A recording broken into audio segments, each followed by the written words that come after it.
Olá, queridos alunos, aqui é o professor Daniel Costa e neste vídeo nós vamos falar sobre primeira lei de termodinâmica. Neste vídeo vamos resolver dois exercícios relacionados com a aplicação da primeira lei da termodinâmica. O primeiro exercício que nós vamos resolver, assim como o segundo, foram extraídos do livro Bonjour e Clinton. O primeiro exercício diz o seguinte: numa transformação isobárica, o volume de um gás ideal aumentou de 0,20 metros cúbicos para 0,6 metros cúbicos, sob pressão de 5 newtons por metros quadrados.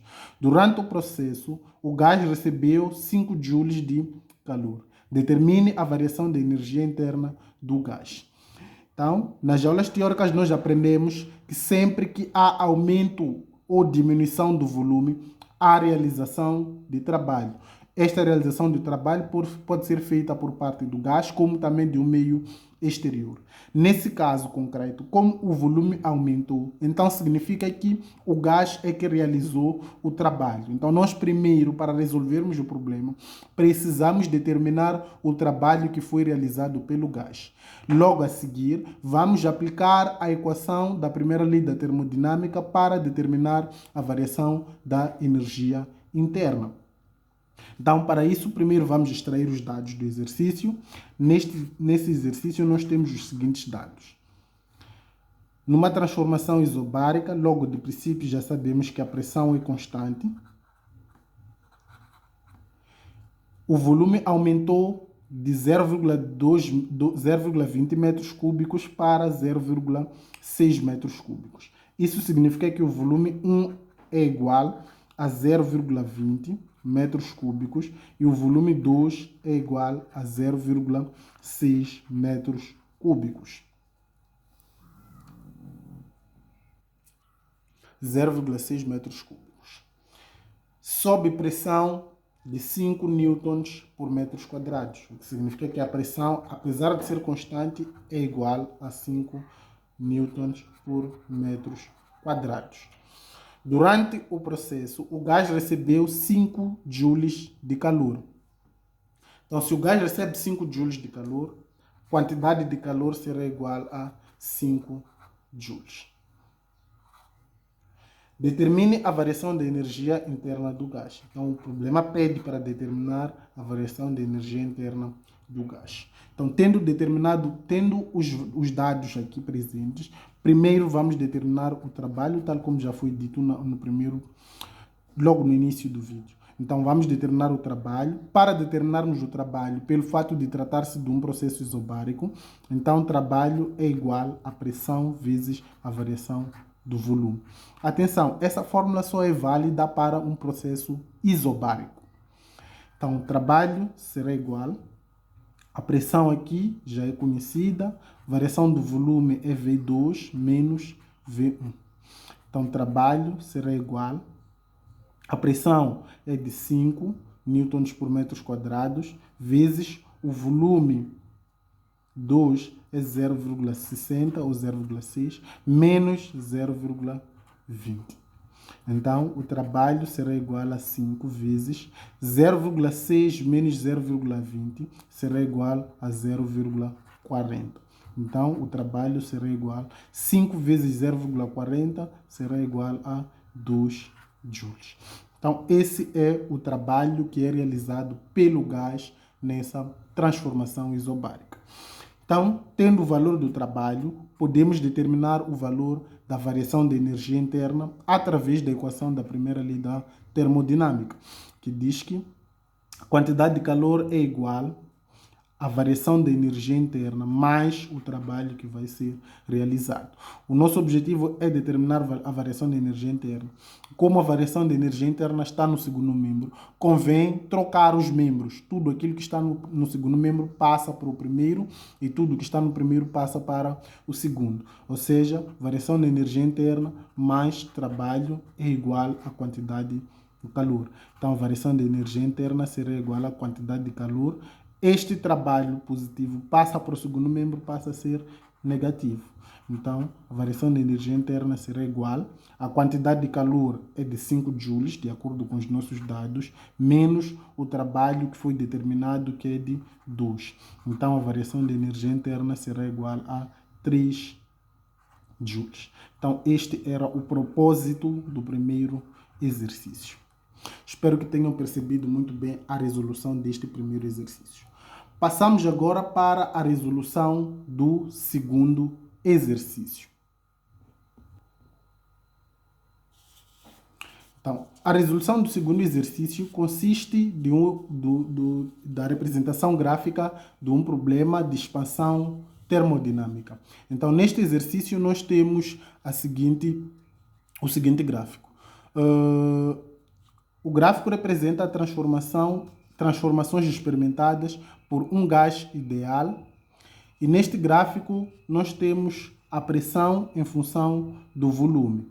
Então, nós temos uma pressão que varia de 10 até 30 newtons por metro quadrados e o volume varia de 0 até 3 metros cúbicos. Então, na linha A, pede-se para determinar o trabalho de A até C. Então, calcule o trabalho de A até C. Para calcularmos o trabalho quando há representação de um gráfico, nós aprendemos que devemos calcular a área da figura. Então, a área da figura que nós vamos determinar é essa que está a ser pintada. E precisamos determinar a área dessa figura. Uma vez que, se nós transportarmos esta figura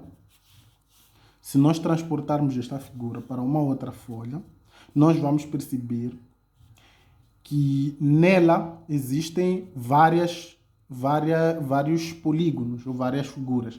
Então, nós precisamos dividir a nossa figura em outras figuras.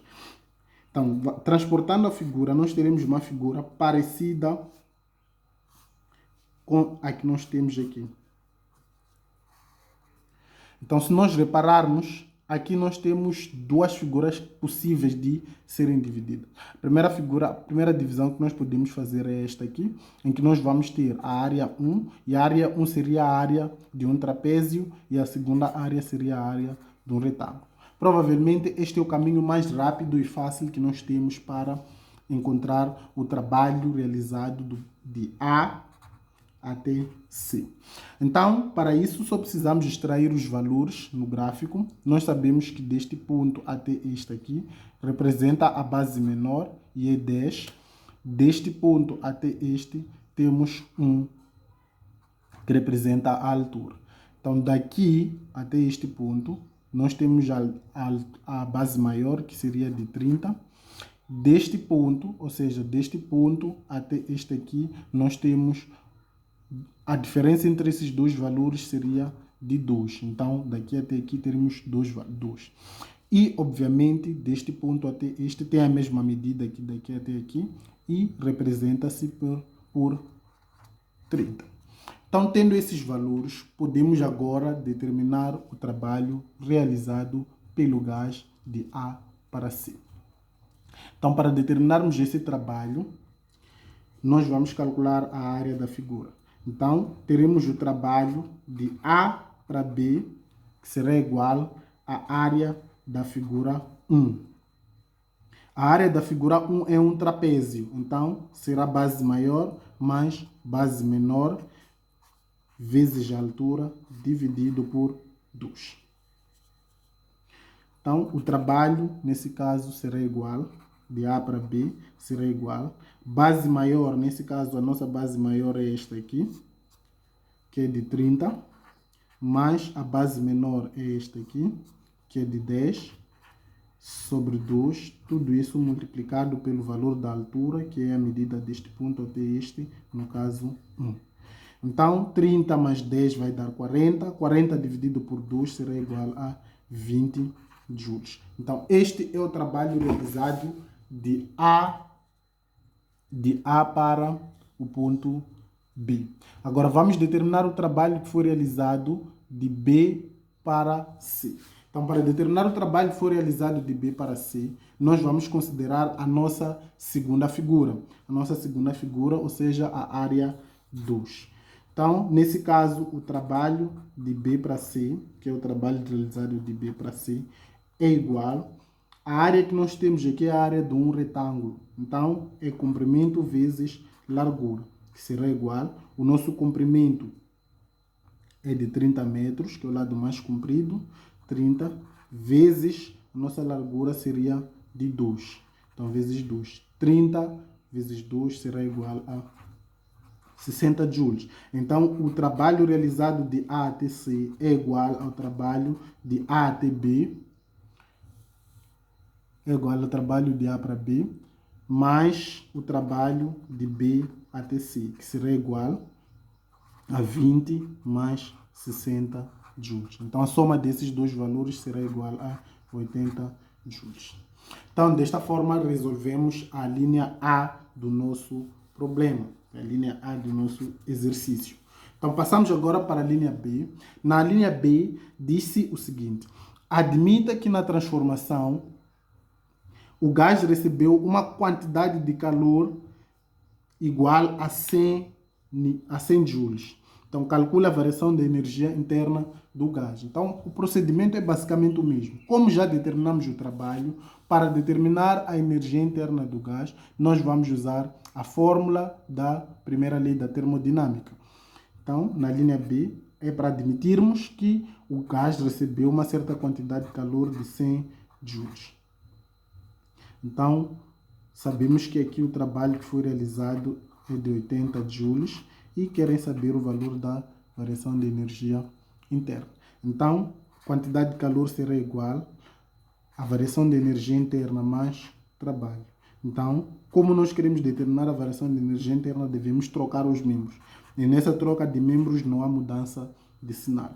Então, a variação de energia interna será igual. Trabalho passa para o segundo membro, ficamos com Q menos W. Então, a variação de energia interna será igual a 100 menos 80. Então, a variação de energia interna será de 20 joules. Então, esta era a resolução do segundo problema relacionado com a primeira lei da termodinâmica. Espero que tenham percebido muito bem a resolução do exercício. Caso tenham gostado do vídeo, deixem o vosso like, compartilhem com os vossos amigos e não se esqueçam de se inscrever no canal. Muito obrigado pela atenção. Até a próxima aula.